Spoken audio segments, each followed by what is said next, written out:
Am I live yet? It says going live. Okay, I am live. Okay, let me turn the volume up. I want to limit this to no more than 20 minutes. I don't think that's going to take more than, if I'm direct. Turn it up all the way. There we go. So I want to talk about God, the idea of God, my thoughts on the afterlife, and this is very, very personal. And anybody that likes my videos, subscribe, click the bell so you know when I'm live, so you can get on and be notified when I go live. I do not have a set time, but I will say this.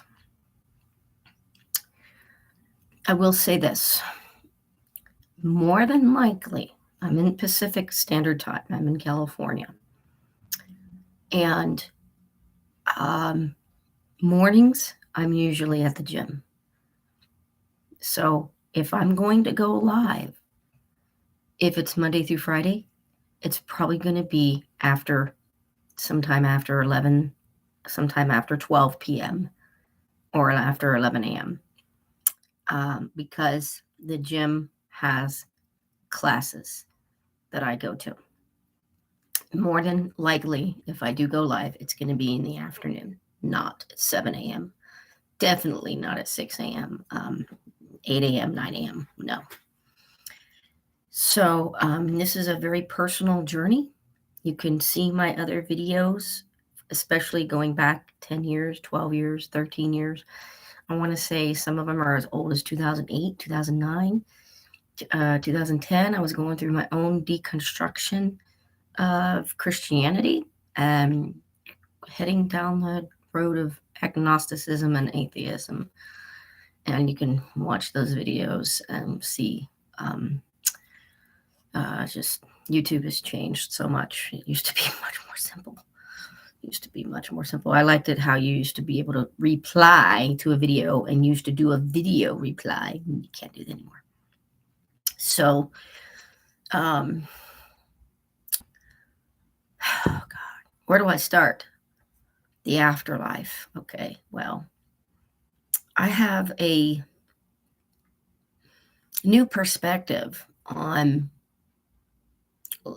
Earth and how we live our lives, because a friend of mine recently died, and I can't say I know for sure that she was an agnostic, but from personal conversations, it seemed like she told me she was a skeptic. She told me she was a true skeptic. Why would she lie to me? Why would she lie? And in public places, you could be a different person. And you need to kind of have the argument of what is God. You kind of got to have that argument.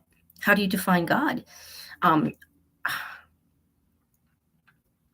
I was trying to figure out, having a conversation with myself. There's nobody else here. And I said, what do atheists mean when they say sky daddy? And I go, oh, they're talking about Heavenly Father. That's what they mean, Heavenly Father. Because another word for daddy is father. And another word for sky is heaven. Okay. And I thought, well, that's an interesting concept. Okay. But God could mean anything. God can mean the universe. There are people out there that consider the universe God, and they use the universe instead of God. So my belief is God is something out there that we have not discovered yet. So how long will it take for us to discover it? I don't know. I listen to a lot of videos online. Okay. I listen to a lot of different podcasts, and one of them is Closer to Truth. I love that show because the guy he talks about the idea of God and consciousness. The consciousness studies are just fabulous. I love it. I eat it up. I think my God is knowledge. I think that is my God, is knowledge, and I want more. And my friend said on her deathbed, why would God say in the Bible, we're going back to the Bible, why would God say, don't eat of the fruit of the tree of knowledge? Why would God say, don't get knowledge? Don't go there. Don't eat of that fruit on that tree of knowledge. Don't even touch it. And she was like, what? What? She loved knowledge. And she encouraged me to always question my thoughts. Is it true? And I'm kind of a skeptic when it comes to the afterlife. Now, I don't know, but I certainly hope so. And I can tell you that I don't have a good argument for believing in the afterlife. Do I know if there's a God? I don't know. I don't know. I think it's something out there that we just haven't discovered yet. There are people out there that are in the atheist community and the agnostic community that believe we can never know if there is a God. It's just not something that is possible on this side of consciousness. Consciousness studies. I wish I knew the reference, and I can't find it now. It'd take me too long to go find it. But there was a video that I watched, and I guess it was this person, whoever it was, said it's scientifically proven now consciousness does go on after the person is brain dead, but it's only like 5 minutes. It's not like 24 hours. There's nobody that's been dead for 24 hours or a week, like brain dead, right? Nothing there. There's nothing that suggests consciousness exists after death, and I'm talking about 10 hours, 20 hours, 30 hours, a week. There's nothing scientifically proving with evidence that somebody is conscious. Consciousness exists and goes on after death. I'm not talking about after 5 minutes. And I wish I knew who it was that said we can prove scientifically that now there is consciousness after a person's brain dead, but only for 2, 3, 4, 5 minutes. Maybe 10. That's it. And I wish I knew who that was, and I just can't. I would have to go and find it and then post it later. So we can't even fathom in our little teeny little brain, we can't fathom what it's like. Maybe some people can, but I can't.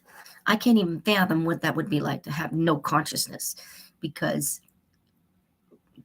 it's nothing.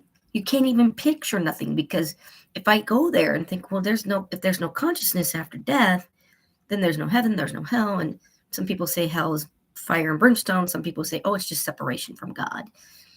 Well, what is God? Then you have to go back to what is God? Is God just love? Is that all it is? God is just love. I have a video on this that I did back in 2011 or 2010. What is love? Is love God? Is God love? Is that all it is? So, oh my God, it is so difficult, because I want there to be an afterlife, because it is comforting to think, and I do question these thoughts, it is comforting to think that I will see my mom again, that I will see my stepdad again, that I will see my best friend Michelle Kinley again. She went to heaven, and see what I just said? She went to heaven. See what I just said? She went to heaven. You can see it just flows out of me that I want to believe that there is an afterlife. And it's not, I want to believe that reincarnation is not real. And I thought about that a lot. But now, with this recent death, it kind of changed things. It changed things a lot. So, Michelle, my best friend, died in 1993. I was 18 years old. I'm almost 47. Okay? It's been a long time. 1993 was a long, long time ago, and I miss Michelle, and I want to see her again. My stepdad, 2004. My mom, 2018. Diane, 2020. Okay, it was just February. It's only been about 40 days. I miss her. I miss my mom. I miss Michelle. Robert Hoskinson, my boyfriend, died in 1995. I was 19 years old. He didn't even graduate high school when he died.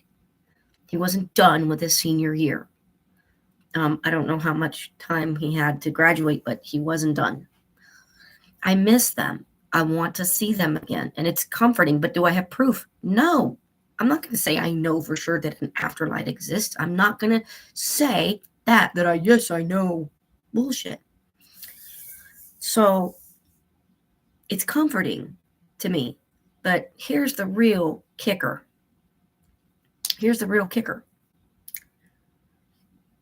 We can't fathom no consciousness, because when I think of no consciousness, okay, what is that? Darkness? Is that dark? Darkness is something. Darkness is something. If you know you're in darkness, you know you're in darkness. It's something. That's consciousness. Nothing, the idea of nothing, that's consciousness. You know that there's nothing. But if you're not conscious, you don't know shit. How do you explain that? We can't.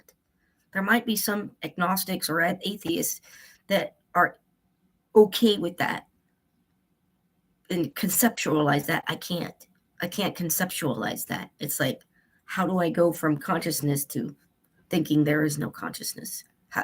What is that? A black room? A black nothingness? You're just sitting there? No, because if you're just sitting there in a dark room, that's conscious. You see the problem? So, and I want to see them again. Of course, this is a little Bible theory or theology, I guess you could say. The whole we get a new body thing, I want to see Michelle in the body that she had on Earth. Do I have any proof that we're going to be like amoebas or bacteria in heaven? And what is heaven? Get your Bible streets of gold out of your head. Okay, just drop that. Just drop it. So what are we, like spirits, like a fog or a mist? And they go, Sandra's going to be coming here soon. So, and get your idea of what heaven is out of your brain. Just kind of think abstractly of just anything goes, right? It could be another planet that we don't know exists. We just don't know. And it's like, I want to be able to see Michelle in the body that she had here. How will I recognize Michelle? How will I recognize Peter and my mom Carol and Diane and my grandma and my grandpa? How will I recognize them if they're just amoebas or a mist? It's like, oh, Mom, you're a pretty purple mist. No, it's comforting. That's all it is. It's just the comfort. Now, here's the kicker. It's a kind of a sad thing. Like, I won't see them again. I won't see them again. Boo-hoo, I won't see them again. Okay, but I have my memories. I have all my memories.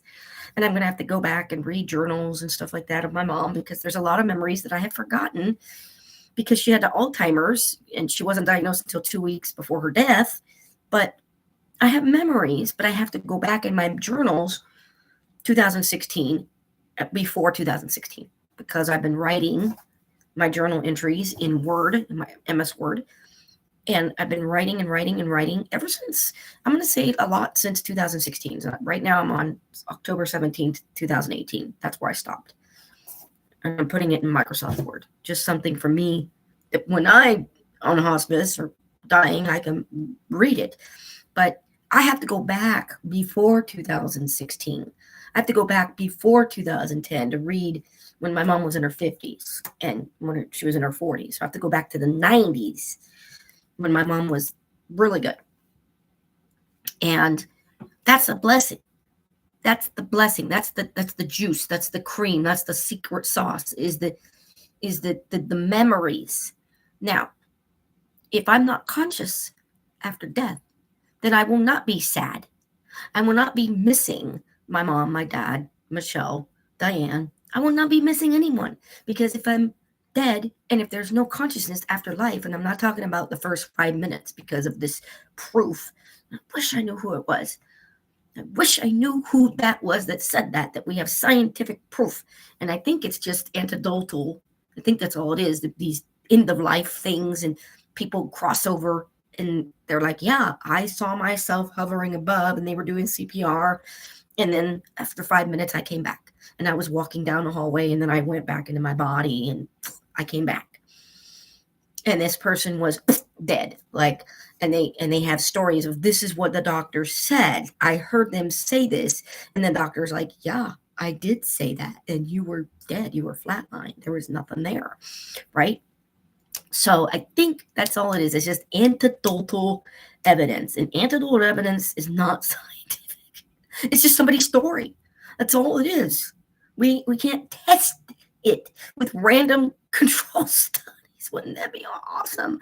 See, there's so much science out there that we haven't discovered yet. What if there's something like physics or thermodynamics, but it's another area of science we haven't discovered yet, and it's out there and it exists, but it's so far advanced we just don't have that technology yet. Isn't that freaking amazing? I mean, it's mind-blowing.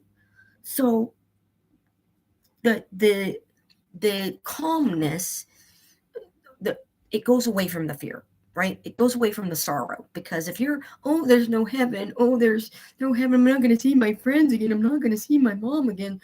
Oh, how sad. Boo-hoo. If you're not conscious, then you're not conscious. You don't remember Diane. You don't remember your mom. You don't remember your friend Michelle. You don't remember your boyfriend Robert. Okay, you don't remember your grandma and grandpa, because if you're not conscious, you're not conscious. You're not going to know nothing because you're not conscious.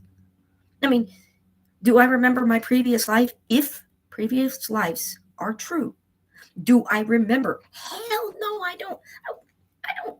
Like, before I was born into my mom's body, and before I was conceived, do I remember pre-birth? Do I remember pre-existence? Do I remember before the egg and the sperm came together? Do I remember consciousness, me, the inside me, not the body, me?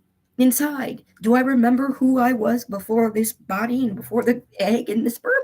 No, I don't remember. Maybe it was a horrible life before. Maybe it was on another planet before. Maybe this is the Matrix, and the Matrix is a real thing where you're hooked up to a machine and then you go into this world, and we don't know. We don't know.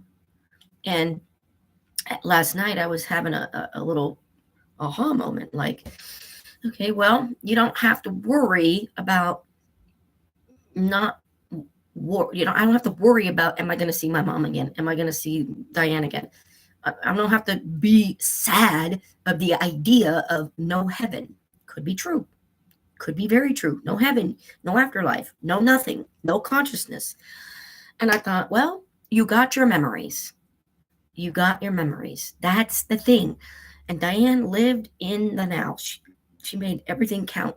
And from that statement that she said she's a true skeptic, it's like, oh, okay. That's odd. I didn't know that. I thought you believed in a God, not a sky daddy. Okay?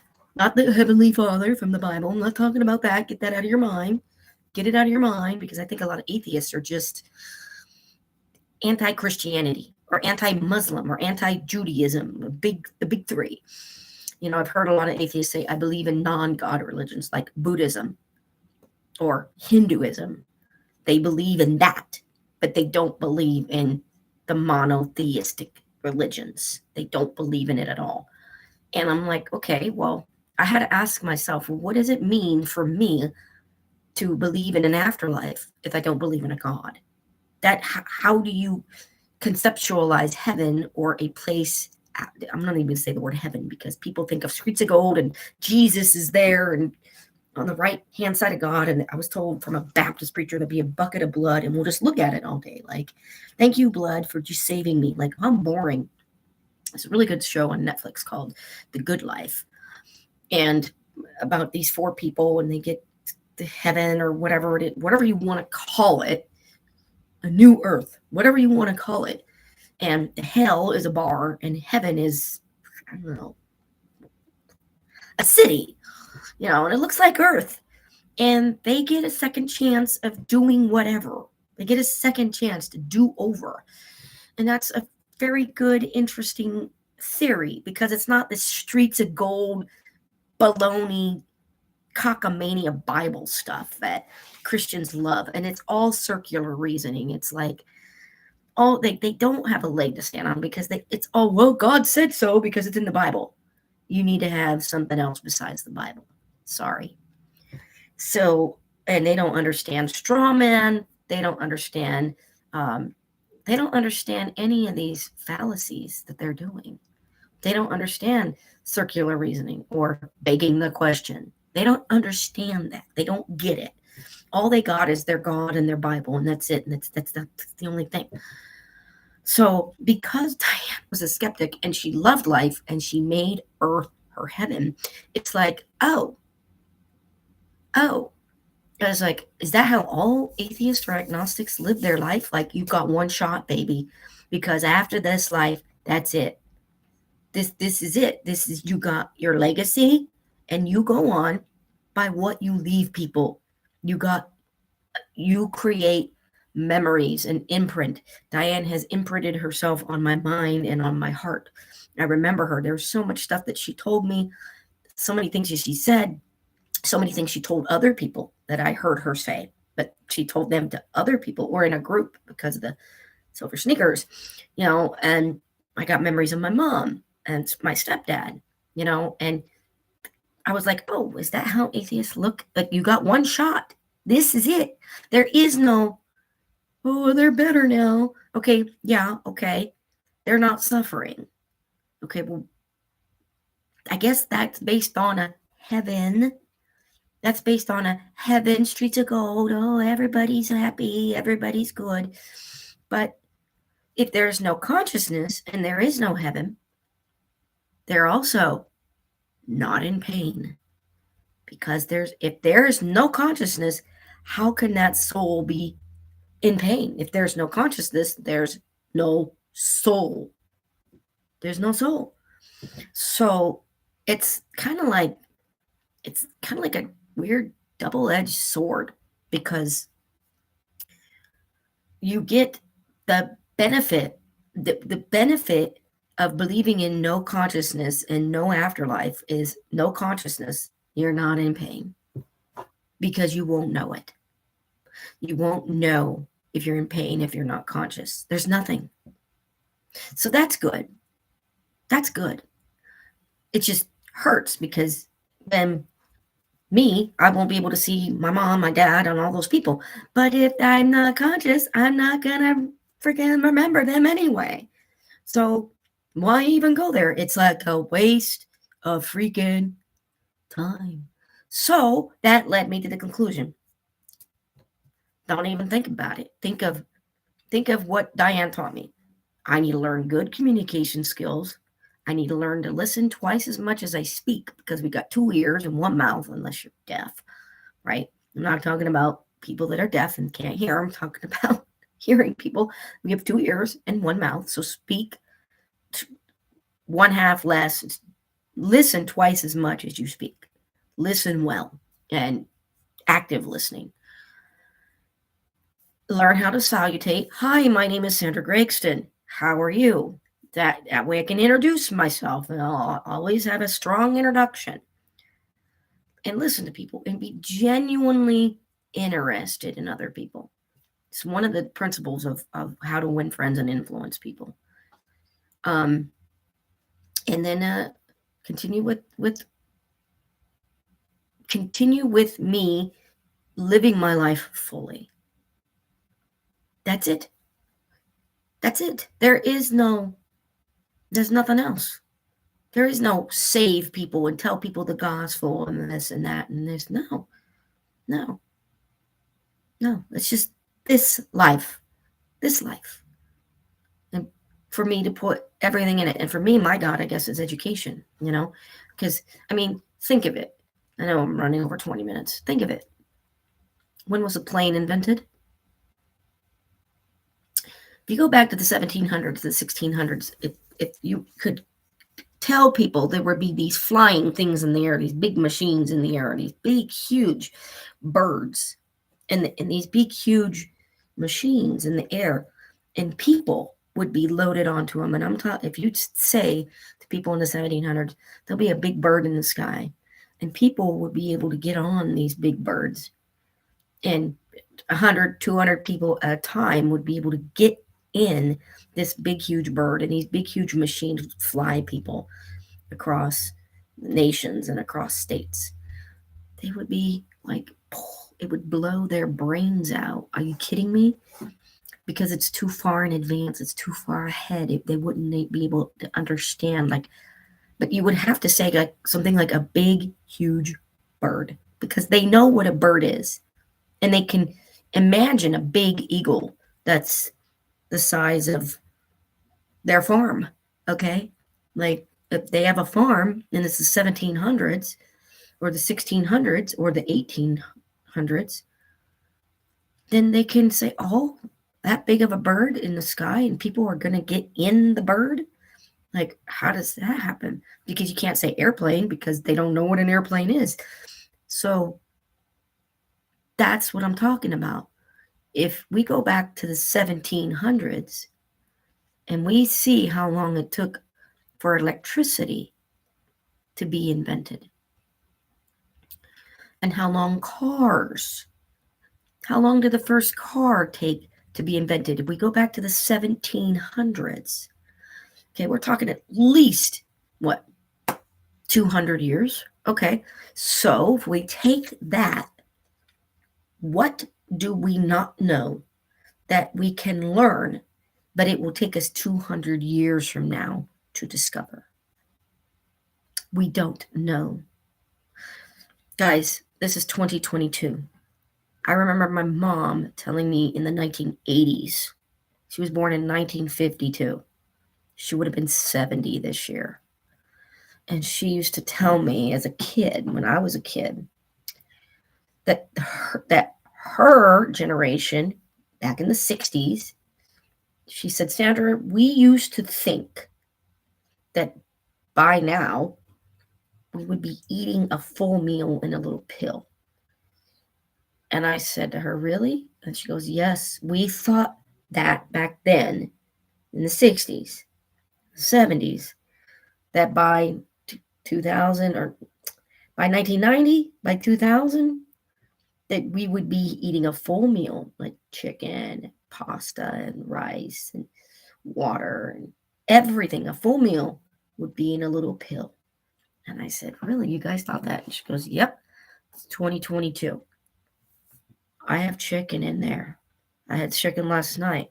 I have a bowl of pickles.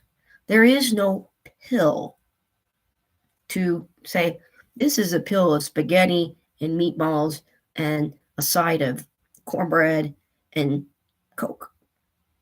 That's that. And then this pill is lasagna and potatoes and red wine. And this pill is pizza and there's nothing like that. And my mom was saying, yeah, we were thinking that as kids in the 60s and the 50s that it would be like that. And it's not. It's still, and I remember back in the 80s as a kid, in the 80s, we all thought definitely by now we would have like the Jetsons. We do not have flying cars. And I have not heard of, I don't read a lot of articles. I do a lot of more podcasts, listening. Too much reading. I don't like too much reading, especially on my cell phone. I don't like it. But I haven't heard or seen any headlines. I haven't seen headlines. The first flying car successfully made. What about the infrastructure for roads in heaven? Okay, can we do asphalt and concrete in, when I say heaven, I mean the sky. That's what I mean, the sky. So maybe there's a technology that will be used in 100 years or 200 years or 300 years that will allow us to fly cars up in the sky. But there won't be roads made of asphalt. It won't be roads made of concrete or metal. It will be something else that has not been discovered yet. And you can't say the word whatever it is, because it hasn't been discovered yet. If you say automobile to somebody in the 1700s, they would say, what is that? It's a car, a car. They would say, I don't know what a car is. I don't know. You have to say it's a box with a wheel, and you do this, and that turns the wheels this way or that way. You have to get really elementary preschool level to describe it in basic vocabulary, because you can't say car to somebody in the 1700s. They wouldn't understand. They wouldn't know. So there are people out there that think, though, the God principle cannot be ever discovered. And it's not meant to be discovered. It's not meant for us to know on this side of life. And I think my God is actual education, because I love philosophy of religion. I love consciousness studies, and I'm seeing the value in believing that there is no consciousness afterlife. I'm seeing the value in that. There is value in believing that there is no life after death, because when you do believe that there is no life after death, there is no next shot. This is it. There is no, well, you just being reincarnated in the next life, and maybe you can do better in the next life, and you can make up for this life, and you just go on. And there are people that believe in reincarnation, that you do go to a place and you're judged or something, and they get you ready for the next life. And you get to choose if you want to go on the next life, or you get to choose to stay there in this place. I don't know. There are people that believe that and teach it. I don't want that to be true, man. I don't want to get up in heaven or the afterlife and say, where's my mom? Oh, sorry, she decided to go back into Earth, and she's a 3-year-old now, and she wanted to be a ballerina, so she went down in these people that were dancers, and she's on Earth, and she's in your mom's spirit is in a little Chinese little girl, and she's in China, and she's 3 years old, and she's taking all these ballet lessons, and because she wants to be a little ballerina. My mom wanted to be a ballerina. That's what she wanted to be. So I don't want to get up in heaven and look and say, where's Diane? Oh, sorry, Diane, her spirit, her soul, her essence wanted to go back into Earth and continue whatever, and she wanted to do this, and so she's not in America anymore. She's in India. Her spirit is in India. I don't want that, because it's a comfort to say, hi, God, I haven't seen you. But the whole idea of this new body thing with the Bible, like, I don't want to say, okay, you have a new body. I don't know who the hell you are. Hi. Unless I will know. But I want to see them in their whole body. I want to see them how they looked. So my question is, if it's true that somebody's just a fog or a mist or amoeba or a bacterium, we're just things. Do we have a closet to say, oh gosh, Sandra's coming. Okay, I'll put this cloak on, and I will put my fog or mist in this thing and zip it up, and that's our earthly body. We just zip it up and like, okay. And then kind of like a Men in Black thing, to where because they're like weird alien creatures, and they just wear these body suits. Isn't that an interesting concept, to think that aliens are in that movie, Men in Black, if it were true, that some people look human, but they're really aliens underneath, and they're just wearing a bodysuit. And they just look human and act human. Interesting little concept that I highly doubt it, because everybody has a brain, everybody has a heartbeat, gotta have all these internal organs. So, that's interesting, but is it like that in heaven? Where somebody puts on a suit and you're just an amoeba or a mist and you just grab it, and what do you grab it with? I don't know. If you don't have hands and you're just a mist, what do you grab the suit with? And you put it on and you're like, okay, there you go. And you're trying to fit into this bodysuit because you're just a mist. That's just weird to me. So I can go down that path and say, oh, I won't be able to see them. Oh God, because reincarnation is real. Oh boo, I can't see my mommy and daddy again. It's like, just concentrate on here. I see value.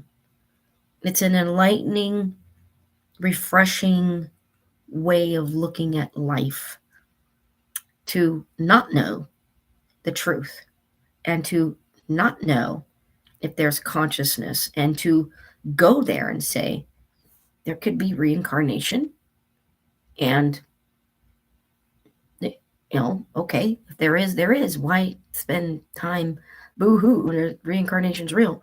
Or boo-hoo, I won't be able to see my mommy and daddy again because there's no consciousness. It's a refreshing way to look at, this life is heaven. This is heaven. This is heaven. This is the best. And of course, there's people out there saying, oh, there are people homeless, there's people that have mental illness, and that's heaven. That's a different video. That's a different video. I can't go into that because I'm at 36 minutes. One of the things I want to put a tiny plug in, codependency, 12-step groups, all 12-step groups. I don't like them because 80% is God this, God that, God of my understanding. And then it says him. It's like, who freaking wrote these books? The Blue Coda book doesn't even say who wrote it. I can't even call and ask to say, Peter Weinberg, I'm just making the name up, you're stupid. I can't even go there. I can't even pick the brain because there is no name. There is no name of anyone that wrote the Coda book. I have no idea who wrote it. But whoever did, they don't have any education, because him, God as we understand him. Why does God have to be a person with a penis? Why? Why does God have to be a penis guy? Why can't God be, I don't know. Oh yeah, and the whole group of drunks. That is the most stupidest thing. And they said, oh, God could be a doorknob. Are you really? So I have the green book, the Coda group book. It's a workbook. And I just go straight to step 4. And I'm like, all this God bullshit, save it. Save your God bullshit for some religious kook that can't think for themselves. They can't think. They got to go to the Bible. Buybull.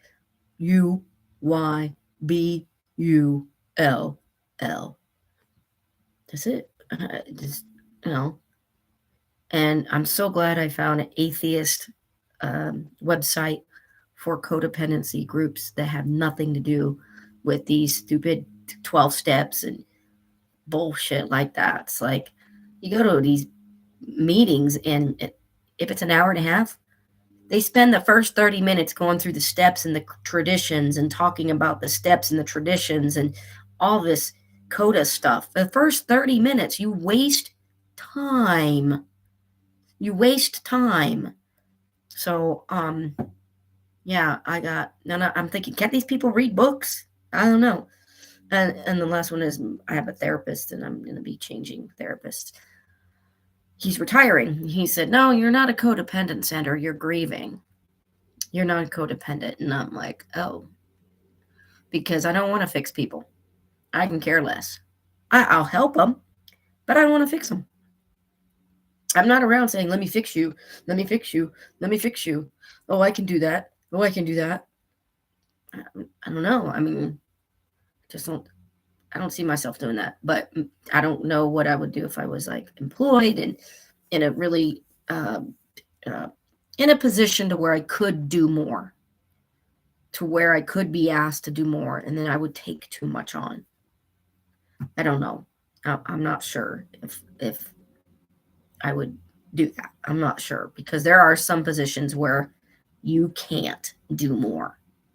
You can't. Yeah, it's like just limited. You can't do more.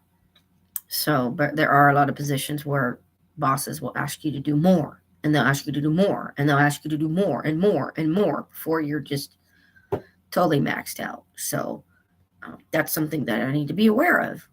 So,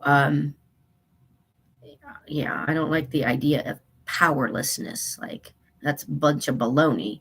I'm not powerless. I mean, powerless against what? I can't control other people. I can't control what other people think. I can't control how other people drive. But that doesn't mean I'm powerless. That just means that's the dichotomy of control. That's the whole Stoicism thing. I mean, if that's what these codependent people need, then they need to study Stoicism. And that will help them more than codependent anonymous groups. I mean, some people I go to 3 meetings a day. I go to 5 meetings a week. Oh my God. Why? Why? Do you not read? Do you not watch Netflix? Do you not? I don't go to codependent meetings 5 days a week. I got a life. There's things that I'm doing.